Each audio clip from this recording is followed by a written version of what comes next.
Hvis du er bygaskunde, modtager du hvert år et aflæsningskort. Her kan du notere dit forbrug af gas. De tal, du skal aflæse, finder du på din gasmåler. Gasmåleren sidder ofte i køkkenet, men den kan også være placeret i gangen eller i kælderen. Der findes flere forskellige gasmålere. De nye, som vi monterer i dag, ser sådan ud. De tal, du skal aflæse, er tallene her. Du skal ikke aflæse de røde tal. Du kan også have en gasmåler, der ser sådan ud. Her skal du aflæse disse tal. Heller ikke her skal du aflæse de røde tal. I ældre ejendomme kan du have en gasmåler, der ser ud som den her. Det er tallene her, du skal aflæse. De aflæste tal skal du indberette til gasforsyningen. Det kan du gøre på aalborgforsyning.dk. Vælg måleaflæsning. Eller ved at ringe til servicetelefonen på 99 31 19 99.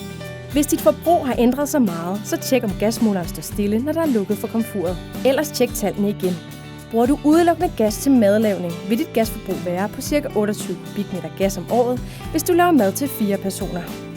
Har du spørgsmål til dit forbrug eller til hvordan du aflæser din gasmåler, kan du ringe til kundeservice på 99 31 94 45. Vi er her for din sikkerheds skyld.